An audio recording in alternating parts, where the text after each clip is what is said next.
Hey everyone, welcome again to Modern SaaS Podcast. Today I have another special guest, Lloyed Lobo.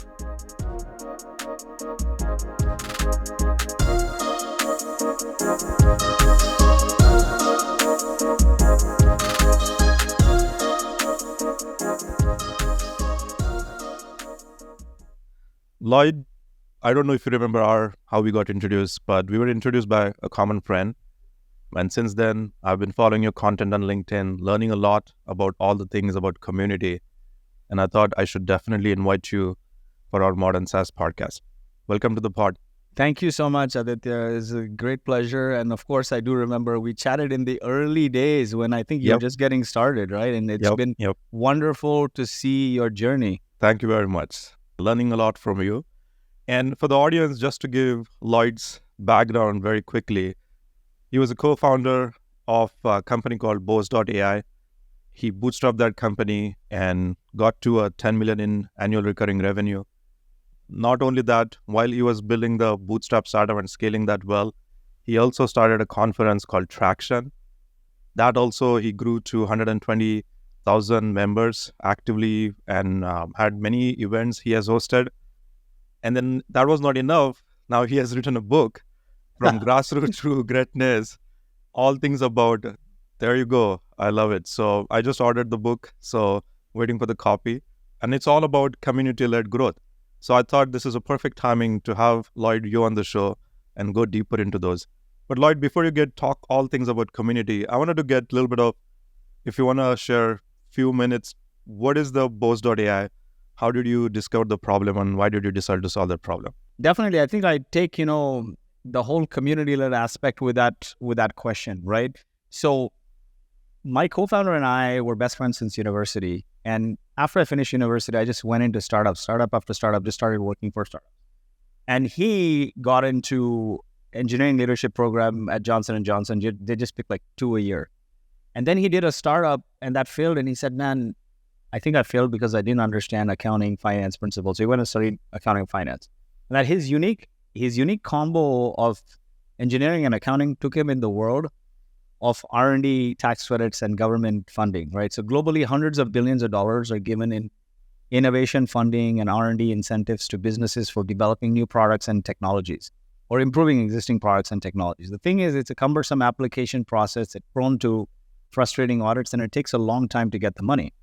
So anyway, long story short, he calls me one day and he said, we should do a startup in this, right? I'm working for a Big Four accounting firm and they just manually pull all this information and they come in at the end of the year and they ask the company's CTO, tell me what you did in R&D that meets this criteria. It's like, it's big business if we can streamline this process.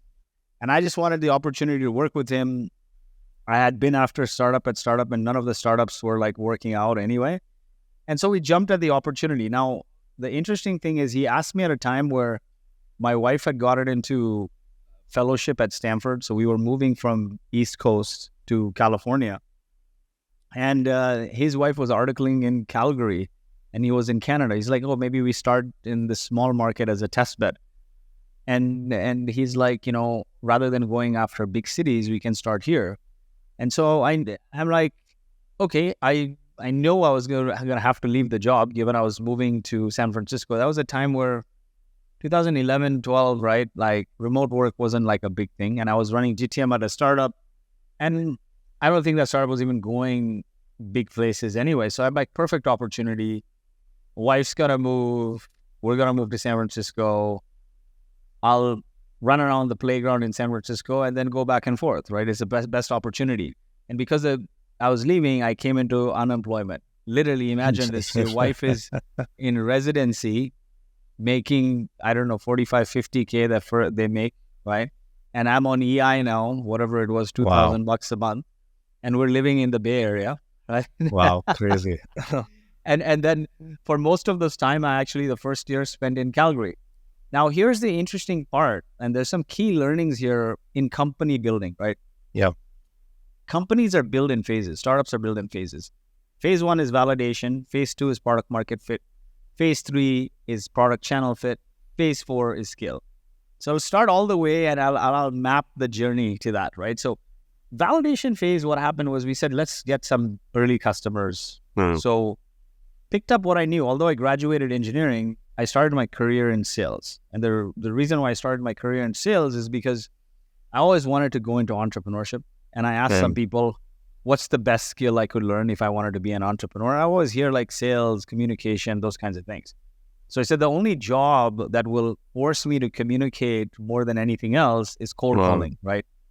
Because, oftentimes we say we're not good at something, but we'll refuse to do that something. The only way to get good at something is to put yourself in an environment that forces you to do that something over and over. So I started my career in sales. I'd gotten good at sales. My DNA from childhood was community because my mom grew up in the slums of India. So my childhood was spent every summer there. Then I was a refugee of the Gulf War and I experienced the community there. So those things were my passion, like dealing with risk, uncertainty, and community. And then I learned this great skill of cold calling and improved my communication through it.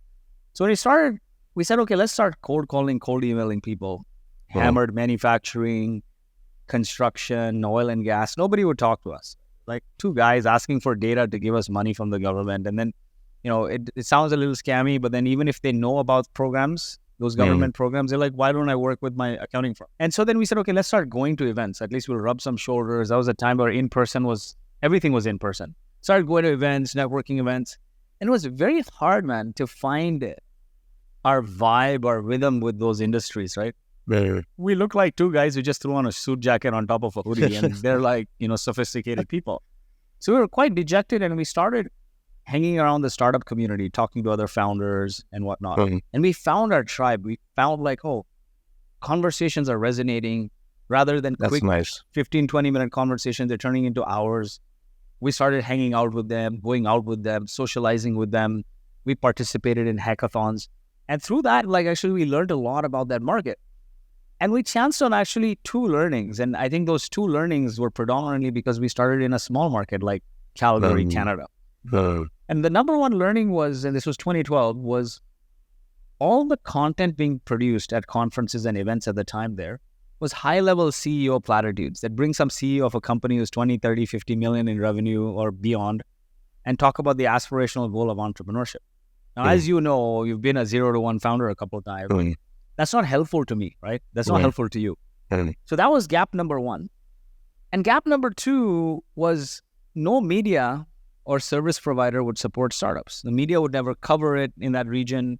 Service providers are service providers would make fun of us saying, why are you going after this market? They're going to go bankrupt. And I think, one learning also there is only way to win big is to bet on a contrarian view and be right. So it's like, okay, it's a large growing market. Coming from Silicon Valley, we know the number of funding going there and innovation drives the world. So we said, hey, you guys don't want to service these people. We can't get your customers. So we may as well service each other. So we found our tribe. Now there's a few learnings there. Learning one, right? So we said, validation, product market fit, product channel fit, and scale. Learning two is how do you figure out which market to tackle first? So you start the validation process. And I found 4 key things. Now, back then, it was throwing spaghetti on the wall. Now, when you look back, it looks like, profound learning. It's a framework. When a spaghetti on the wall eventually works, it becomes a framework, right? Your theory that this is what we did, the strategy. But I want people to understand is there's more than one way to build a successful business. You can't reason with analogy. The only way to win is to reason from first principles. And a lot of what I talk about is that first principles, right? Back then we were throwing spaghetti on the wall. Now it looks like a framework. This may or may not work for you if you just used exactly what we did, but hopefully it serves as a way of thinking, a first principle way of thinking. So we're like, okay, how do we figure out now which market to land on, to validate even? One, are we passionate about this market? Because building a company is a long slog, Aditya. You know this, right? There's going to be hard times, especially what happened in the pandemic.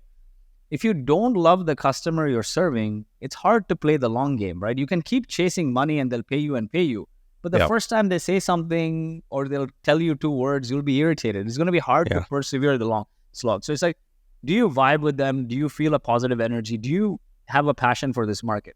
The second one is the market large and growing? It doesn't have to be a massive market. It could be a niche, but you must have a position that this niche is going to grow. Like the niche I believe is going to grow today is the creator market, the micro-influencer, which is a subsegment of the creator economy. I think this is just going to explode. But have a view, right? Like startups at that time we had, and everyone was like, you know what? They're not going to pay you. Then propensity to pay, which is a key one. Yep. For us, propensity to pay didn't matter because we were offering a service where if we get you the money, we take a percentage. So that was solved. It was performance-based thing. Yeah. It was solved by a business model. And the last one is ease of access. Now think about it, how important these are. Passion, market size, propensity to pay, ease of access. You may be passionate about a market, but you can never access it. Then you'll never get off the ground, right? So now we do serve manufacturing clients, oil and gas, construction, but in the early days, that was the ease of access. We had to. And so that was the framework of coming up with your ideal customer profile, like where to target even to validate. So we started spending lots and lots and lots of time in that side. Now, what is validation effectively? You identify a problem, you pitch a solution, they say it resonates, so you have message market fit. They said, I'm going to try it out and see if it works for me. So you talk to 100, 200 people in the process and you get 10 people to pay you to try it out in the B2B sense. So that was validation for us. And we actually took that validation and turned it into a community inadvertently. We didn't set out to say, we're going to build this massive community. That, again, it looks like a framework. It was spaghetti on the wall. So what happened was, through these conversations, we landed on two things. One, all the content were high level, CEO platitudes, and the media is not covering. So we said, let's host our own meetups. At least me being in Silicon Valley and being in and around startups, I could leverage some social proof and get some speakers who are not at 50 million, but maybe they're 5, 10 million. If a founder at 5 million, 10 million talks to you, they can tell you exactly how they did 0 to 1 or 1 to 5. Yep. And so our invites went from, hey, founder, right? Hey, Aditya, we're inviting the CEO of this company that does 5 million in revenue. They're going to talk about how they got their first 10 customers or first angel investment or those 0 to 1 things. We got 10 spots and some pizza at the co-working space. 10 people showed up. The next event, we did the same thing. More people showed up. One day, I think several months later, we were doing an event and we invited Plug and Play from Silicon Valley to come. 𝗖𝗛𝗔𝗣𝗧𝗘𝗥𝗦 flew. They did their accelerator launch, all of this stuff. But 200 people came to that meetup. And then the co-working space guys are like, listen, man, you can't hijack all the tables in the middle of the co-working space and bring some makeshift. We brought a big screen, which you could rent at the time for $50, right? AV. Yeah. Not the professional AV usage. Like, you basically turn this into in the middle of the aisles, you put a monitor there and you turn it a mini conference. You can't do this. That eventually evolved into a conference and the Traction community. And today we've had like CEO of Zoho and CEO of Twilio and president of Atlassian. Uber's CEO has come to our meetup, the previous one, Travis. So that evolved. Now, in parallel, we did another thing, and I'll jump back to what was the key framework there. Yeah. So another thing we did was we reached out to the local newspaper and said, can you give us a column? Nobody covers startups. And they're like, listen, this is not a segment for us. Forget it. So I went to a second-tier blog, and I said, can you give us a column? We'll put some coverage. And everyone wants guest blogs. Wrote the guest blog.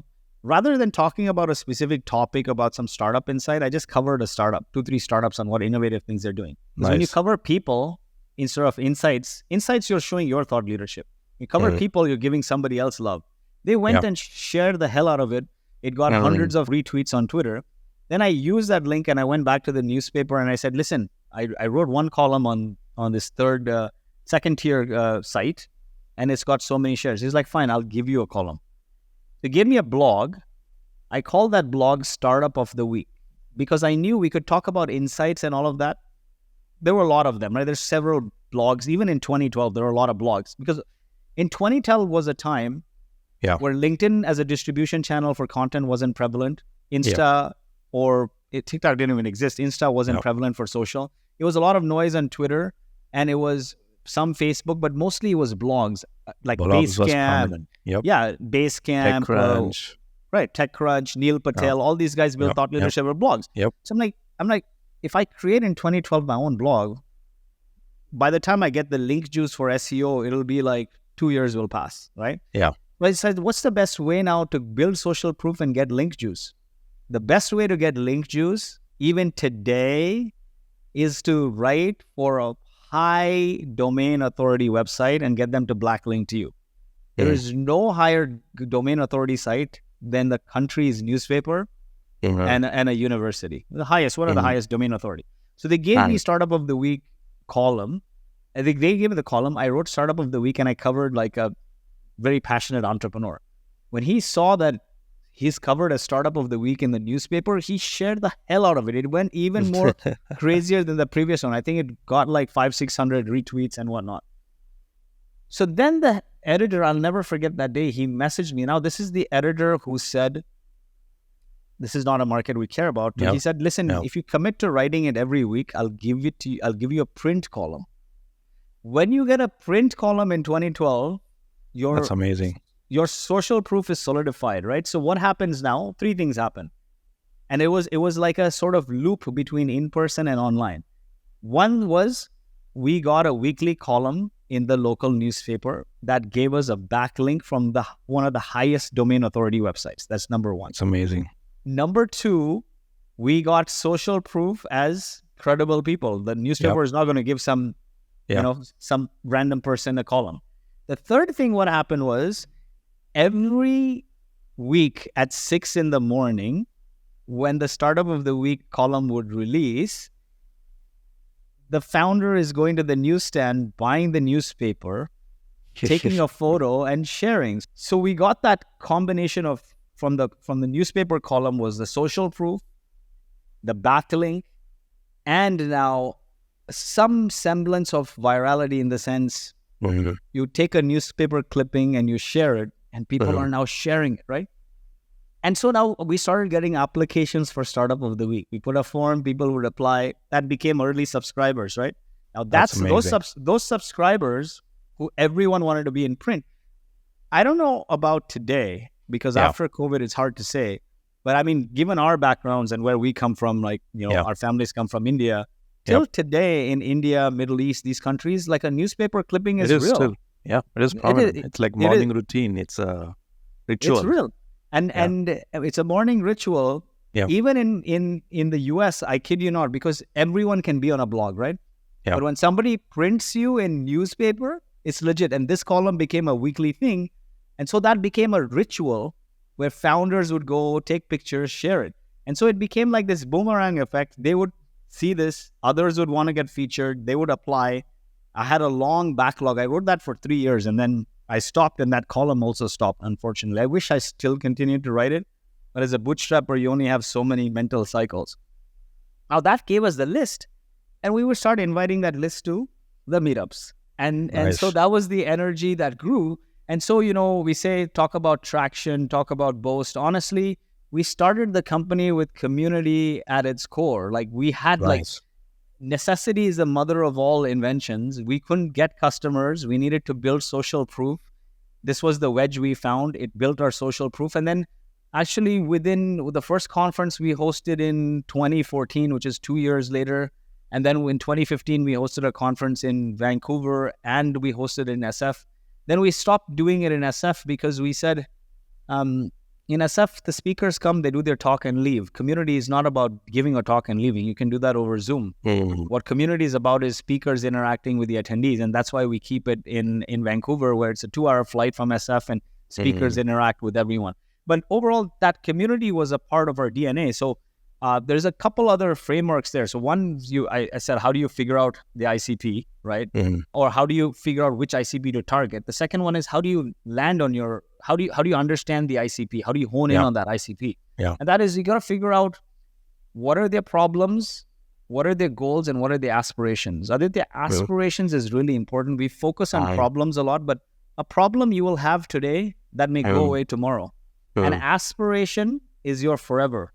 Right? I love this. So your aspiration is your forever. And in many ways, there's this product graphic that says Mario eats a mushroom, becomes Super Mario. Your product is not the mushroom, it's Super Mario. So figure out what their aspirations are and what gets in the way. And if you look at every company that's eventually got to 100 million in ARR, they don't have just one product. They have multiple products. If you just latch on the problem right now, you will ignore the other things you can build. So you got to understand like what is a customer's aspiration and what is their journey to the aspiration. So product one is today solving problem X, but then you need to know what else gets in their way. And so for us, our product started with automating tax credits. But we asked ourselves, like, what is the aspiration? Because the aspiration becomes your purpose as a company. The customer's aspiration becomes your purpose. Why do people, founders, want money to build better products? Why do they want to build better products? To grow their business, to create some impact. Right? Everyone wants to create impact. So our purpose became helping innovators to change the world rather than saying we are automating tax credits. And our vision became accelerating innovation. Our mission became, your mission meaning how do you do it, became through capital and through intelligence. So now Boast then over time evolved from being automating R&D credits. Then we saw that the government takes a long time to pay these tax credits and funding. It takes like a period of 18 months because you incur a year of R&D, then apply, then you get the money. And there may have been an audit in between, so delayed. So we raised $100 million debt facility, warehouse facility to lend them the money. So as they're doing the R&D, we can give them the money. Wow. Now we have a unique data set, which is your R&D data combined with your financial data, with your banking data. So unstructured and structured data. And so now the next set of products is R&D intelligence, how you should innovate faster, engineering productivity, who you should hire, right? And that ties to the aspiration, enabling innovators to change the world. If we just focused on the problem, it would just be an R&D tax credit company. We're an R&D intelligence company today, looking at the future because we followed the aspiration of the customer. So that was the other one, is figure out your purpose, which comes from the aspiration of the customer, your vision, which is what the world will be as a function of you doing that. And for us, it became accelerate innovation, your mission, how you do it, and your values, like how do you show up? And then the rest is like understanding the customer, right? Like now take it a step deeper. You know everything about the customer, the aspiration, what stands in the way, where do they eat, breathe, drink, sleep. Now figure out what is their circle of influence, meaning who are the people they follow. If you have that list, those are people you can reach out to appear on your podcast or appear as speakers. What events they frequent, like what do they frequent? Meaning, are they present on LinkedIn or TikTok, or do they read TechCrunch? Those are your distribution mechanisms. And so, for example, following that pattern, all our speakers are people who are influencers for founders. At our events, we invite folks like Frederic from TechCrunch. He's come since year one every year, and I don't hawk the limelight. I don't want to sit and moderate on stage because it's draining as well, right? Like when you're running around a conference. So Frederic will moderate, Frederic from TechCrunch will moderate 3-4 sessions. John from Forbes will moderate 3-4 sessions. And what happens is the journalist gets stage pump. The audience is like, man, TechCrunch is at this event. I can probably get an article out of it. And the speaker also feels like, man, I'm being interviewed by media and not another founder. So that helped with a little more social proof. And the last one is what other tools they pay for. Like, whoa, what do they fund, right? So service providers, ancillary tools, because that becomes your list of partners. So now once you have who you going to target, you know everything about them, you understand your why, your framework, and you understand the circle of influence, then it becomes easy to go on the journey of how do I explode this thing, right? The channels come out of there, the content comes out of there, everything comes out of that initial thing. So it was a long-winded way I answered your first question, but I wanted to give you a few frameworks. This is great context. I didn't know a lot about this, so thank you for sharing it. And there is so much to unpack. I think the way you explain, the way I understand. Obviously, you had a business problem. It talked about the phases, validation, the product market fit, the channel fit. But then through one of the channel, the way I understood, the whole community also happened to some extent organically. And then you were as they say, it initially begin with organically, then it was very intentional how you went about it. And there are so many questions I have. Like when you think about, you were obviously building a startup as well. All these things takes time. And I'm sure you were also the bandwidth and resources is always a concern. How did you think about early on from an ROI point of view, that is this going to take my time commitment? Did you have more people managing it? Because managing a relationship with inviting these people, following with them, even those are smaller events. And over the period, you started making these bigger investments. And when you're inviting these speakers, flying them out, there's a different budget that you need to think about. Did you hire somebody, event management thing? You figured everything on yourself? How did you know how much to spend, how to budget, how much to pay? And is this going to make ROI? And on top of that, because you are a bootstrap company, so there's so much that I'm thinking about. Like when you're telling me all this happened in hindsight, but I'm like, what he was thinking when he was doing all these things. So could you unpack that a little bit? Like, how do you justify all this investment? So the thing is, necessity is the mother of all invention. So number one is we never paid for a speaker ever. Once we eventually had a budget, and the speakers who weren't covered by their companies, we would fly them. But essentially what we did early on for Traction is we partnered with my good friend 𝗩𝗚𝗚𝗚𝗚, who runs Launch Academy. It's a nonprofit.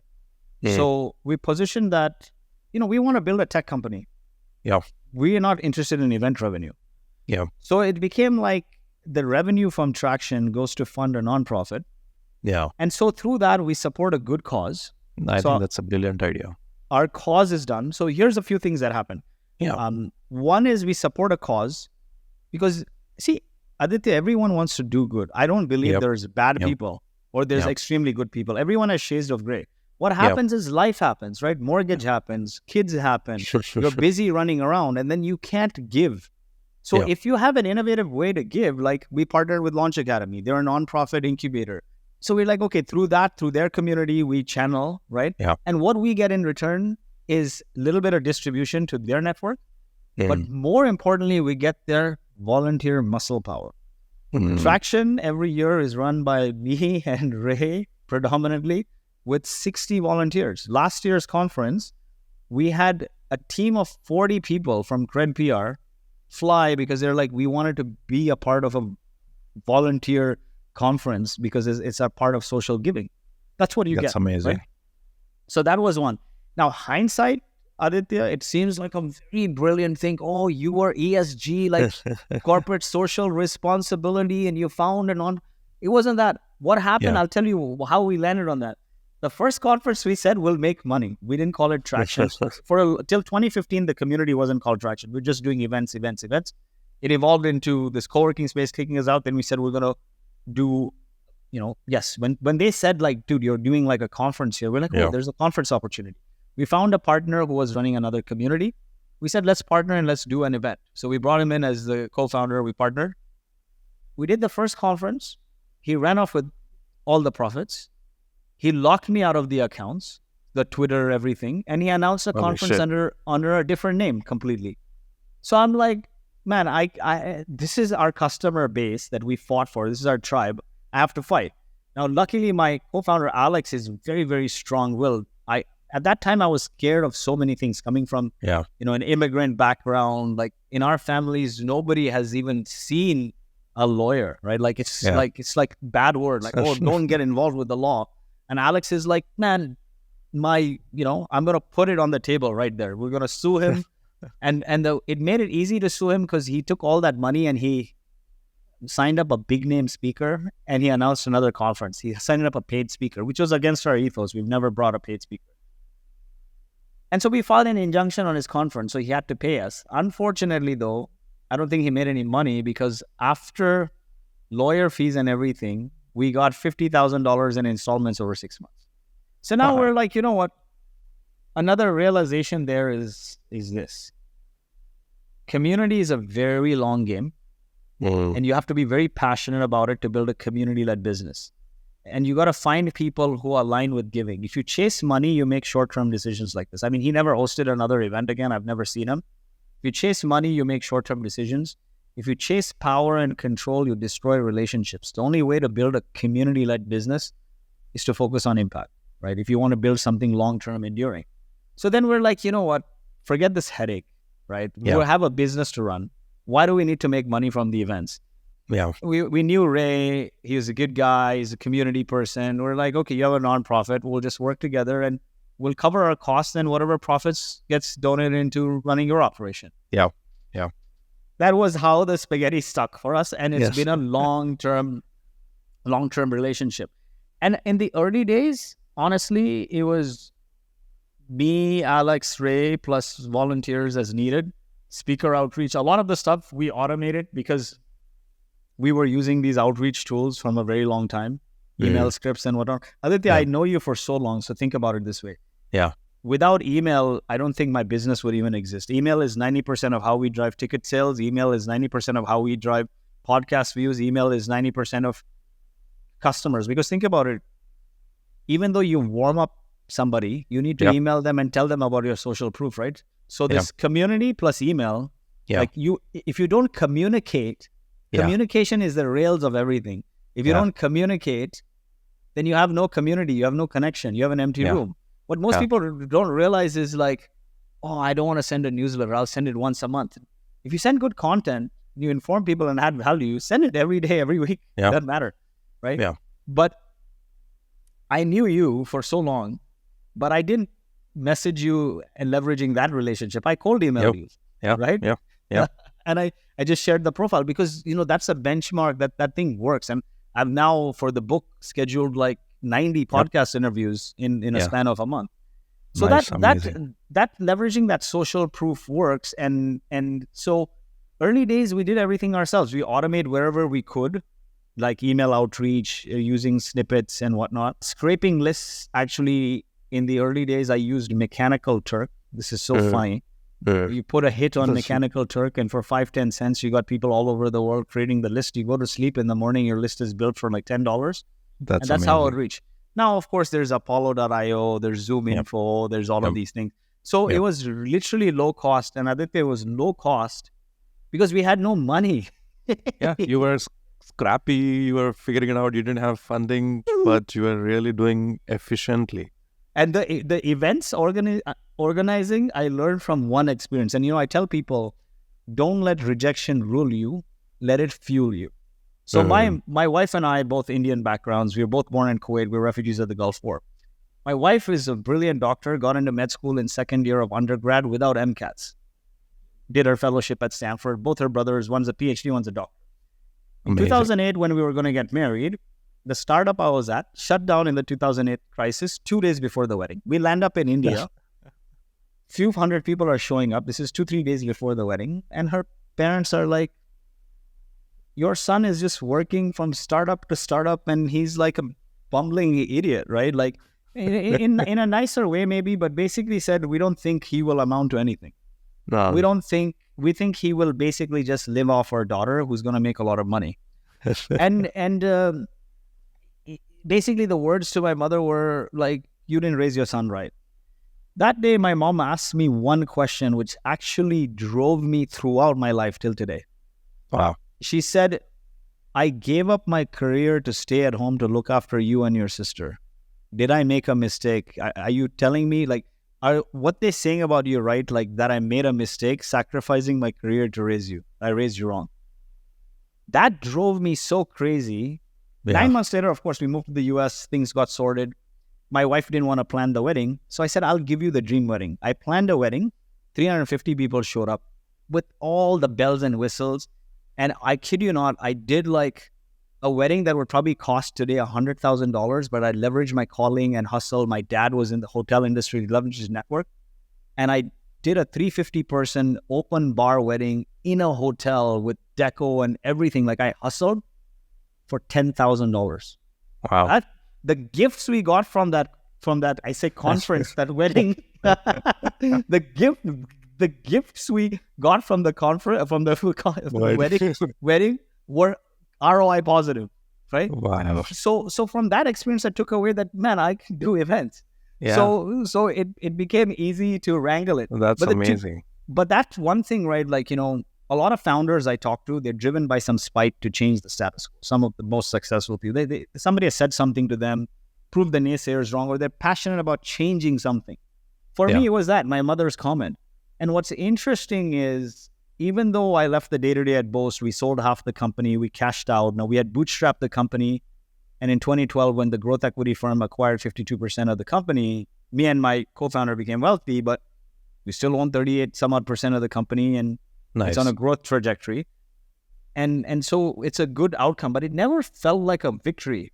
Because I kept hearing that, your son is not educated enough, doesn't have a master's. So for me, this book the goal is to make it a bestseller, and number one edition of bestseller hard copies for my mom, that, my journey is complete, that your son may not have an MBA, but a bunch of MBAs read the book and you didn't raise your son. This is amazing. Wrong. This is amazing. That is literally my mission with this book.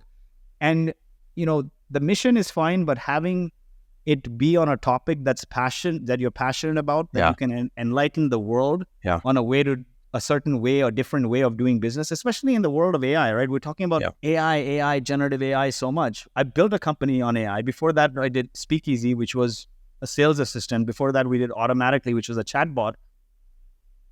I wanted to show that we built an AI company with the power of people. How do you think OpenAI built? Yeah. OpenAI has a massive community. We had access to OpenAI, I think, in 2019. A lot of our training data is in there. That is also community, right? Yeah. Technology and innovation doesn't happen in isolation. And if you look at history, always yesterday's innovation becomes tomorrow's commodity. Mm-hmm. In 2000, we were saying internet company, web.com company, .com company, internet company. Then we started saying social company. Then we started saying cloud company. Then we started saying mobile company. Then we started saying blockchain company. We don't say any of those things. You're not going to say AI company anymore. Every company, every piece of technology gets commoditized to the point that you have to have it embedded. Yeah. Human to human connections don't get commoditized. And the best example of this, Aditya, is because we're like, these 80s, 90s kids, we're like in the 2000s here, like 2003, right? So we don't go that far to peel the onion. But in 1980s, what happened was electronics, the Japanese manufacturers commoditized electronics. Harley-Davidson was facing bankruptcy with these all Japanese bikes.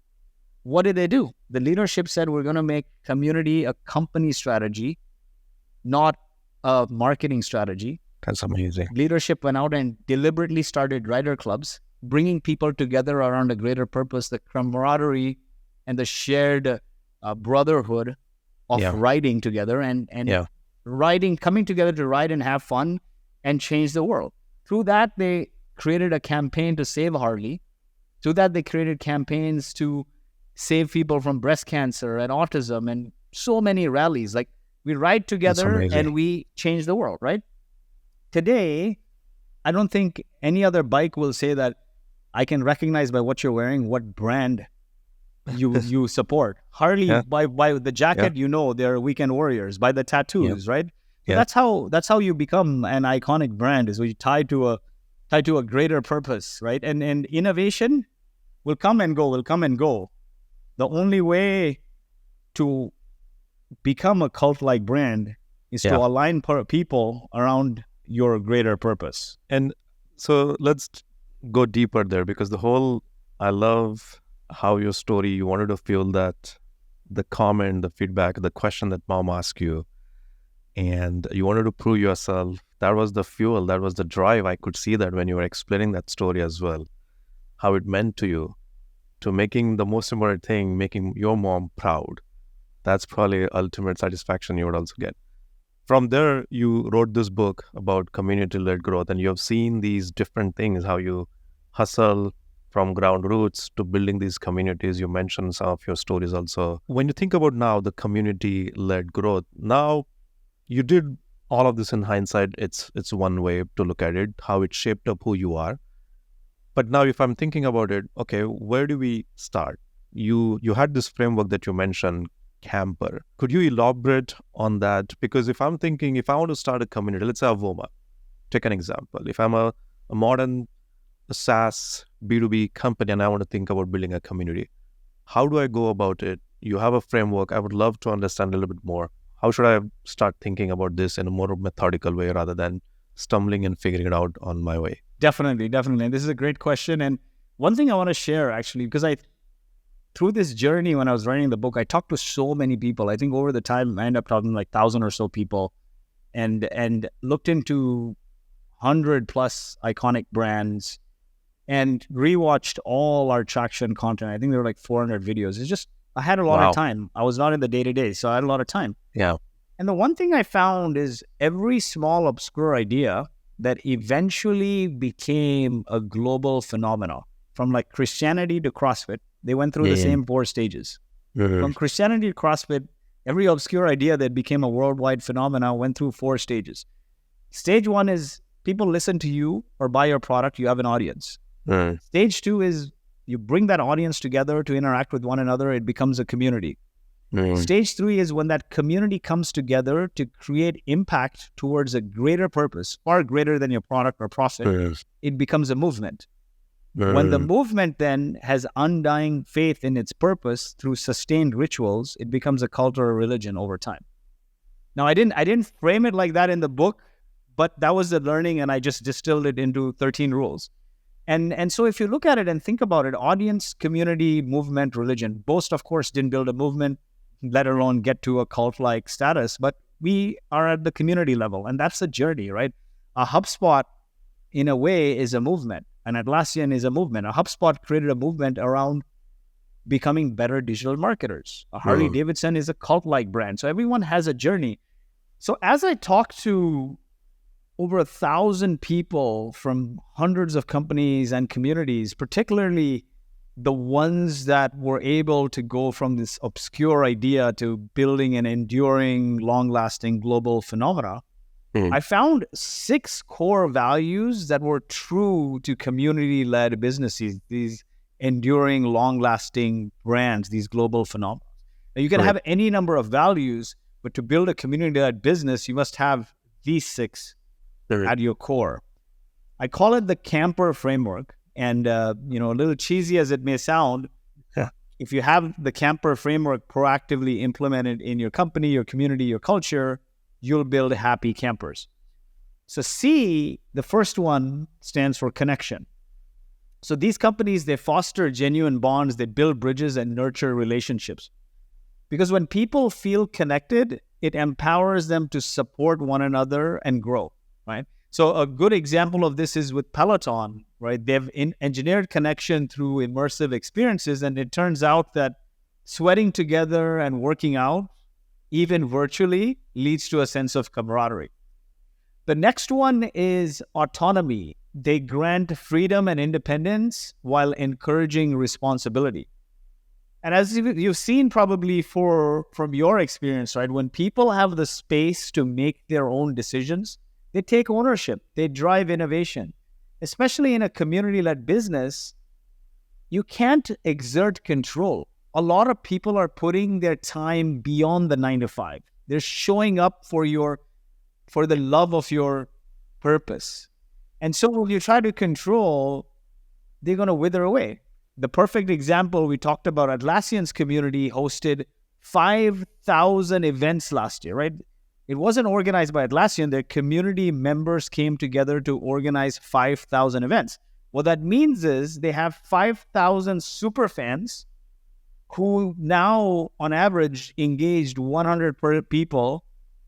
And that has now led to Atlassian engaging 500,000 people last year. Now, that took 20 years for Atlassian, right? It was compound interest on loving their fans, delivering value, enabling them. Enabling your fans is the key. Every community has super fans, right? The structure goes something like 1% of your community will be super fans, highly engaged. They'll be drivers. 9% will be sort of casual contributors. And then the 90% will be lurkers. You got to identify that 1% and give them the love, enable them. What do they need? They want to be thought leaders. They want recognition. They want more business. If you say, no, you can't use my brand, you can't use my logo this way, you need permission to the end thing, you're not going to get these people coming together to organize 5,000 events. So control is the enemy of community. That's the number 2 thing, is give people the autonomy. Another perfect example is Basecamp, right? They champion a culture of remote work and self-management. And now they have tens of millions in profits with only 80 people working 40 hours a week and no investors. Their competitors have hundreds of millions in funding and thousands of employees. So that autonomy matters, right? Even with what Basecamp had built, Ruby on Rails. Yep. And they created open source projects. You can't exert control. The next one is mastery, enabling people to improve their skills and get better. If you treat your people with love and help them grow, they will treat your business with love and your business will grow. There's a long-term saying that if you don't train your people and you just keep them and all the good people leave, then in your bad times, you've got a bunch of untrained, unhappy people staying with you, right? So it's about helping them master their craft and become experts. When you do that, they not only drive growth, but they also inspire others to reach their full potential. A great example here is Adobe's Kickbox program.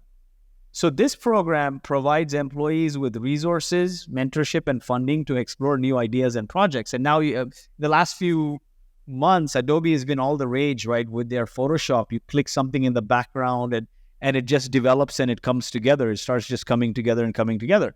And the key there is programs like this, where you give people the autonomy, you give them the opportunity to get better and better at their craft mastery, and they show up. They encourage other people as well. The next one is purpose, having a sense of purpose that is far greater than your product or profits. That is very important. In 2023, with the record number of layoffs, people are finding their way. They're getting, consulting jobs. Yeah. They're working on Upwork. They are becoming solo creators, solopreneurs, creating content and monetizing. I've even seen people make $200,000-$300,000 on selling Notion templates, and people making millions with Substack newsletters. So that tells you that if somebody wants to be a part of your company for the long haul, they need to be drawn to a purpose that is greater than your profits. If they're just filling your wallet on your dime, on your time, in their prime, then they have the option to just move. Like if I'm getting the paid here or there, then I'm going to go to a company that gives me a greater purpose. So the purpose is key. When people are united by a shared purpose, it fuels motivation, it provides meaning, and it guides positive actions, right? When people feel they're making a difference, they find fulfillment in their work. Perfect example is me, right? I said during the Gulf War, as an 8 or 9-year-old kid, I felt the purpose of the greater impact so strongly that I was running around with my dad, and every little thing that I did, I felt like a little Rambo that, I'm saving Kuwait from the Gulf War. But, I was the lowest common denominator there, but I was ready to push forward. Another example is President Kennedy. When he was walking the halls at NASA at midnight, he sees this janitor sweeping the room, the floor. And he's like, "What are you doing at this hour?" And the janitor says, "Sir, I'm putting a man on the moon." So think about that. Great leaders cascade purpose. They don't just cascade goals. Purpose makes people find fulfillment in what they're doing, and that helps you play the long game. The next one is energy. You create an atmosphere of enthusiasm and passion. When your culture is full of lively energy, it sparks inspiration and endless possibilities flourish, right? You look at some of the biggest movements. For them to sustain, you need energy. People oftentimes are standing there for hours with no food or drink, just on energy, on drive, on passion. So you need to fuse that energy into your community, into your culture. The job of a leader is to build, inspire, and motivate a team to deliver. Deliver is the lagging indicator. Now, how do you do that? Through your communication, right? Clearly articulating your vision to inspire and excite people and motivate people is one of the key things you can do then as a leader. And it's not a one and done activity. You got to do this day in, day out, because people who are energized like that will move mountains for you. And so energy is key. I mean, you must have seen it for yourself. You may have gone to certain events and loved the camaraderie and the vibe and meet great people. And then near the end, a speaker comes and the dull energy brings you down and half the conference has left the room, right? That is the power of energy. Or like, I've had speakers like a Jason Lemkin or a Sridhar Vembu at the closing keynote. And the room is packed. There is nobody at the bar. The room is packed. People are listening and they want to say once more, right? When you go to a rock concert, I went recently to the Guns N' Roses concert. Oh, amazing. And after 4 hours or 5 hours of them playing continuously, the crowd is still going once more. And they played 3 or 4 times till the security had to tell the crowd, like, stop it, we're not going more. That is energy, right? That's why Guns N' Roses is a cult phenomenon, right? Yeah. That is energy. The last one is recognition. And this is, something we forget often. When you celebrate achievements, big or small, and value the unique strengths that each individual brings to the table, people keep coming back for more. I can't say this enough. Until we live in a world where robots buy from robots, we're still human to human. From you doom scrolling on your Instagram or TikTok, you're not following brands, you're following individuals, to content on LinkedIn. People are engaging more with people than with brands. And a key part of human motivation comes from recognition, from reward, right? That love, like somebody appreciates me. Otherwise, it's like, what? Am I a robot? I'll go and do it somewhere else. And so a perfect example to wrap this camper up is GitLab, right? They have a heroes program. Now contributors get swag and support. Heroes get unlimited software licenses, and superheroes get career coaching and direct access to GitLab's leaders. But what's really interesting is in 2017, I think, their servers went down and took down the data of some of the customers. And this company would have probably gone under. Imagine how many companies survived from that. It became a big public company, right? GitLab. Their community came together to support this, to help them get over this, code contributions, and bring them back online. And that is a crazy story. That doesn't happen through, love and fresh air, right? That happens through deliberate action, driving connection, driving autonomy, mastery, purpose, energy, and recognizing your people. And people cut them the slack, right? Yeah. They said, you know what, this happens. It's how you turn around from it. Yeah. And it's very, very rare. But once you institute this camper framework in your company, in your culture, in your community, you will build happy campers. Like, you need values. Employees, like I said, your community members, they don't read your lips, they watch your actions. That's so well said. So well said. Lloyd, this was something. This was really, you put it so beautifully in a framework. So it's not cheesy, to be honest. When you say it camper, it sounds cheesy, but it is really breaking down the core elements, the core values, why community exists. You need to really make sure that all these ingredients are available to make it thrive. You might have one or two, but if you're forgetting the other ones, it's not going to have that long-lasting relationship with that community.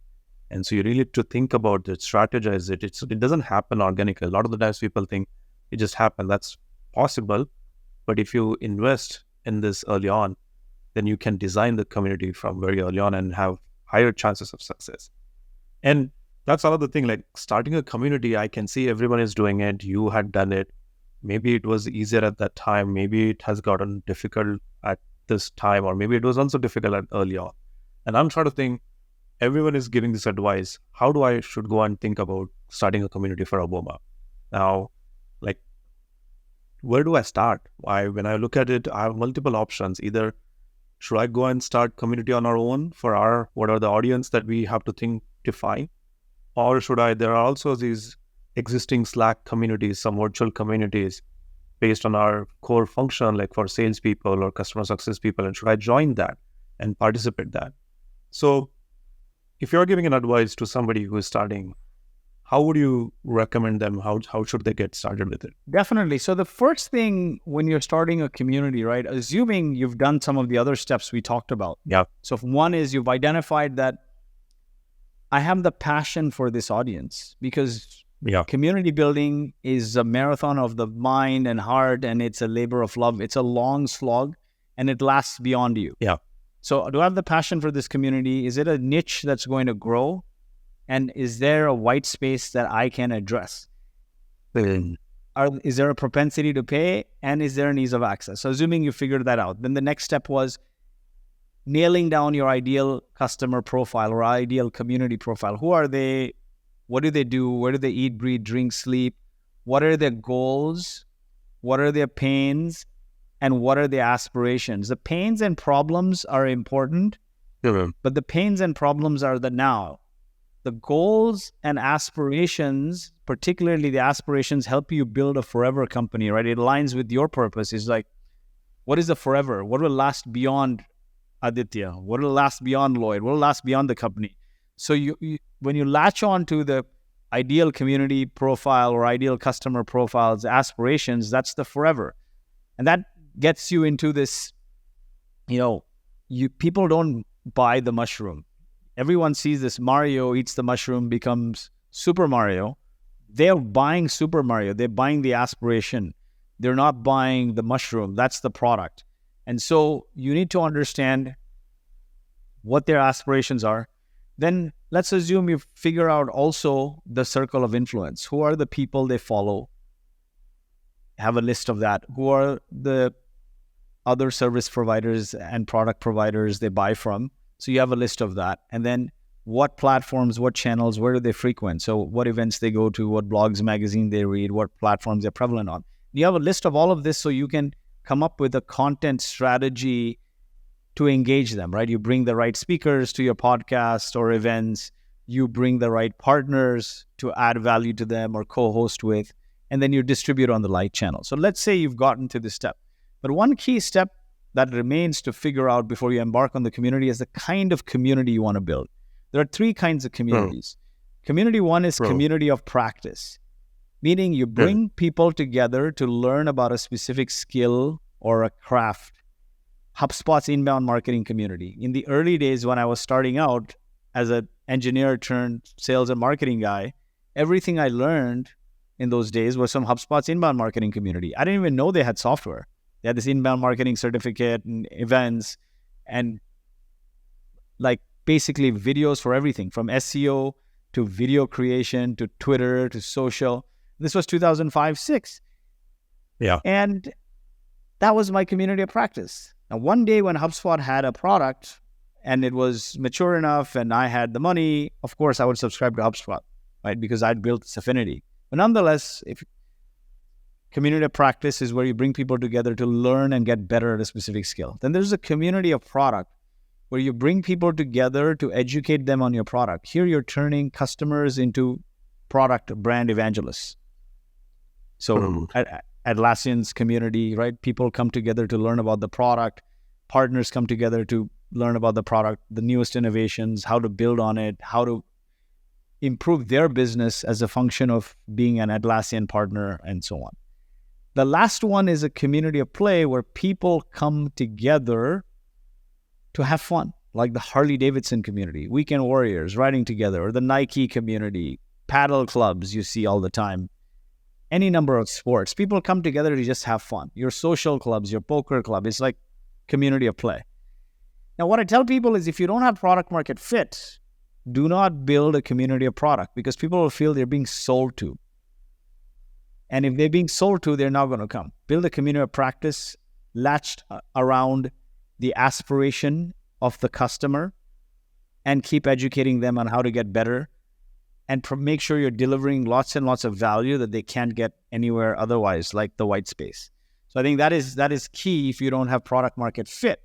If you have product market fit, it basically signals, right? The startups are built in phases. Phase 1 is validation. Phase 2 is product market fit. Now, the leading indicator of product market fit is people are engaged in your product. They're using their product. They're loving your product. And even if they're not, your job is to figure out how to get them to use the product as quickly as possible, get time to value. But now let's assume you have this engaged customer base. You have product market fit. You need to then explore building a community of product versus a community of practice because it'll serve you better. That number is probably like 50, 100 customers if you have that are happy and not complaining the stuff doesn't work. The last thing you want is you have a product that doesn't deliver value and people feel like they're stuck in this annual contract and they're going to cancel at the next turn. And you don't have to wait. Like I generally look at leading indicators of everything, right?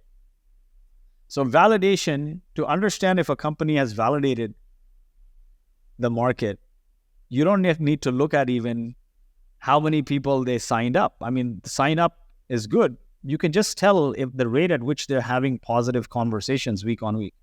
and the message is resonating and people are like, yeah, I'd love that. I love that. Then the lagging indicator is evident. If you keep having conversations, they keep understanding the message resonates, they're going to sign a pilot agreement. So the next one is like with product market fit. Are people loving the product? They're engaged. You can do any number of NPS survey after the fact, but if they're not engaged in the product and they sign for an annual contract, they're churning. So assuming your people are engaged and you have 50, 100 customers, you got to start there, like bring them together. So let me ask you this. How many customers does Avoma have? Right now, over 800 now. Have you ever done any mid-sized, decent-sized customer event, conference, anything to bring them together? No, we did not. So that is the golden opportunity you are sitting on, right? So I'll give you an example from my second job. So I transitioned from cold calling now to being in sales for another startup. And there I was working alongside the CEO. I had a great opportunity. And what I realized very quickly after being there is I was not only talking to customers and trying to sell, but I was also figuring out what to build in parallel. And now we're selling big deals, Tiffany, Armani, Simon & Schuster. It was a hard slog. I said, we have some happy customers. And what happens is all these customers are a specific buyer persona, a specific profile, right? And they have certain goals and aspirations in the business. They never get the opportunity to talk to other leaders who are in their same spot, to learn from them.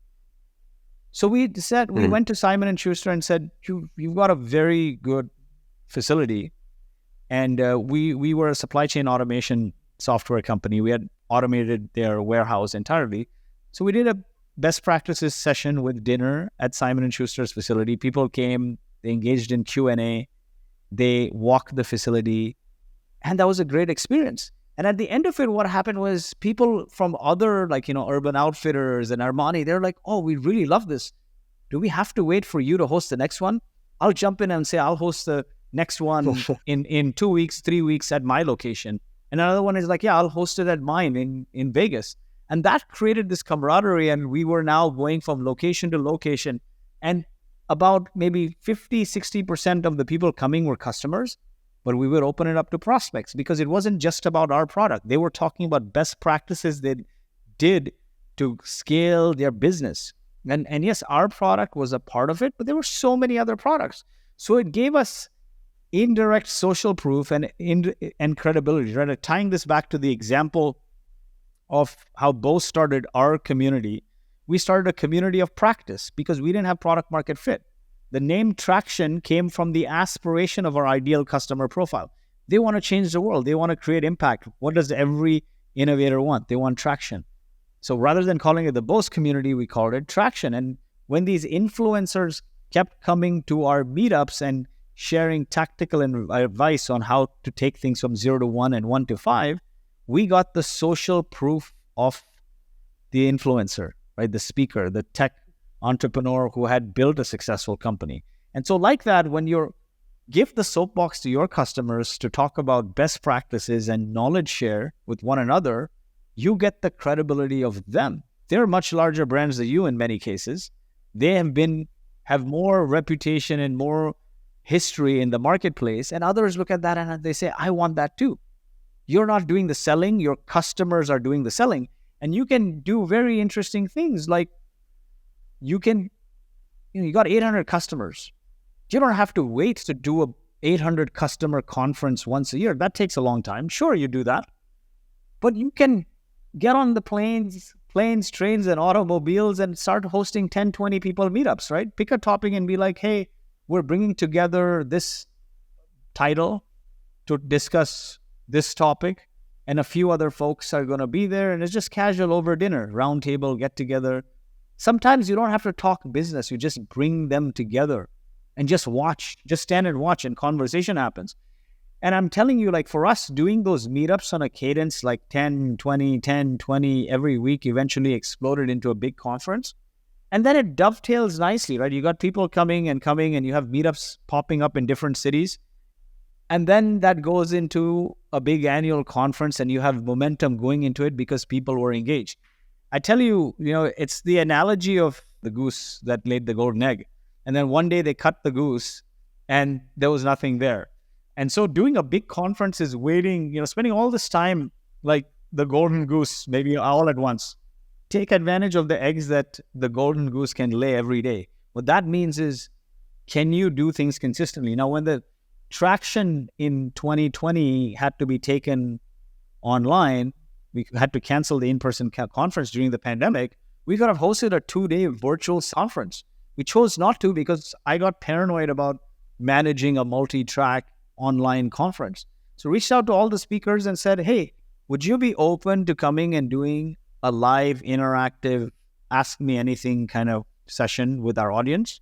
And they all loved it. And those canceled speakers gave me content for a year. So every Tuesday, Thursday at 11 a.m. Pacific, a speaker would come on. Wow. I'd interview the speaker like this, but it would be live. So people are tuning in. And that was a time where everyone was cooped up, right, during COVID. So they're asking speakers questions. We're giving them the opportunity to come on stage. They're interacting with one another. So that dovetailed nicely into the next one. It created a momentum. And then when the conference season opened, our conference last year, which was the first one after, you could open up and have conferences again, it was the most successful one because we had built so much momentum that we were in people's inboxes every week versus saying, buy my stuff, buy my stuff, buy my stuff. Like basically asking them to buy one conference ticket versus saying, I'm giving you free value twice a week in your people's inbox, right? And so what you do is you build momentum with small events. I truly love the concept of in-person when it's 10, 20, because especially at a certain ACV, it can create magic for you. And even if, it's like borderline on the ACV, think about this. Anytime you incorporate more than 2 senses, we're sound and sight, but if you're in person, it would be taste, touch, smell. You start to build genuine connections. People stay longer. They understand and get to know each other personally. And ultimately, people do business with people. So you go from this, 10% meetup, let's say 10, 20% meetup. Even if you walk away with, let's say 50%, 60% of them are customers, and you invite a bunch of prospects and say, hey, prospect, we have these 5 influencers coming, just dinner and hanging out, invite only, right, to create FOMO. We've got only a few spots left. Would you like to join? They'll join. You'll build those relationships, and I guarantee you over time, you'll get into a cadence where you're getting referrals. Your customers are saying good things about you. They see the camaraderie between you and your customers, and they'll eventually engage and become customers. It always follows this pattern, right? Visibility, credibility, and then profitability. But if you're not visible, you won't get to being credible, right? And when you're visible around influencers, you get their brand rub. You get their credibility, and it expedites you going from visibility to credibility. And another point there to make is, if you want to be the cool kid, then host the cool parties. You learned that from college, right? The one who hosts the cool parties is the one everyone wants to get to know. Host the cool parties on the block, right? The Traction was the cool party in the region where we were hosting it. And so we got to know all the speakers, and everyone wanted to get to know me. It was hosting the cool parties. Be the person that bring people together, host the cool parties. And you know this from college, right? Like everyone wants to go to somebody's party. That somebody is a cool person in town. Yeah. Be that person, right? Host the cool parties and keep doing it. Having a small budget to host something every 2 weeks, standing in different cities, eventually what will happen is they'll have such a good time that they'll ask, hey, how can I help you host it? They're like, fine, if you want to bring these people together, create your own WhatsApp group or Slack group or text group, and just message each other, and we'll just pay for the budget and just say, schedule the next one and get together. The best thing you can do is give them budget and swag. And they get together, then enable them. Make sure you have a newsletter for your super fans also, or personalized email for your super fans to enable them. And give them some marketing resources from internally so they don't have to sit and hold the line to book a venue. Let them host it. Let them bring people together, and that all flows into your big customer conference. And make sure you have a good mix where at least 60, 70% are your customers and 20, 30% are prospects, and it'll all work out. Lloyd, this is, my brain is exploding. So You shared so many good frameworks, and I'm kicking myself now. Why did I talk to about this a year ago, 2 years ago, when we knew for so long, and I should have kind of reached out to you? Why do you have to wait for your book to launch to get to learn about this? This is amazing. Like, I have such a huge roadmap. While you're talking, I'm like, oh, I got an idea there. And I need to go back and tell my team, let's work on this, let's work on that. So this is insanely actionable. Thank you very much for sharing it. I think it might be in the interest of time, we can probably end the session here. Would you like to share any parting advice to the audience here? Definitely. There's two things that are key that I learned over my time. And as you reflect back, it all looks like frameworks, but when you're in the moment, it's just throwing spaghetti on the wall. And one of the key things, right? Like when you're in the moment, it's like, I'm just trying to make it work. When you look back, you think, oh, I was a genius and I figured these frameworks. It's never like that, right? You're just throwing spaghetti on the wall. It sticks and it turns into a framework much later down the road. Community is all about love and passion and longevity and perseverance and playing the long game. You can't build anything enduring if you don't put love in it over a sustainable period of time. And manifestation is a great part of it, right? Waking up and thinking and appreciating the good that happened versus belaboring on the bad will help you play the long game if you keep doing it.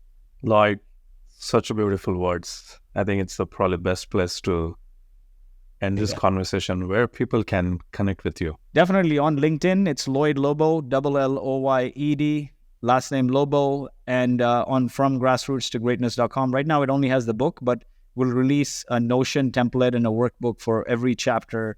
Just sign up with your email and you'll get it whether or not you buy the book. I want more people to build community-led businesses because we're in an age where we're thinking AI is driving everything. And as somebody who's built an AI company, leveraging the power of community, I want to say that yesterday's innovation is always tomorrow's commodity. Even when Harley-Davidson almost got commoditized by the Japanese manufacturers, they came out and built an iconic brand by leveraging the power of community, where they deliberately made community a company strategy, and employees and management went out there and started writer clubs. To the future, right? Even OpenAI, we say OpenAI has done such great work, and generative AI. How do you think they got their data? They have one of the largest communities of people. I was part of the community since 2019. If there was no community given OpenAI their data for training, there would be no OpenAI. If you build a community, you will not become a commodity. This is amazing. Thank you again, Lloyd. And for the audience, hope you have now action pack of roadmap for you, for founders, marketing leaders. This was insane. I have tons of notes that I'm going to share. Lloyd, we will share the link for your book also in the comment section on the description area. For the audience, if you like it, subscribe to our channel, comment, tell us more. What should you learn from this conversation? And if there are any additional topics that you would like us to talk about and follow-up questions for Lloyd also, please do comment as well. Until next time, ta-da, bye-bye.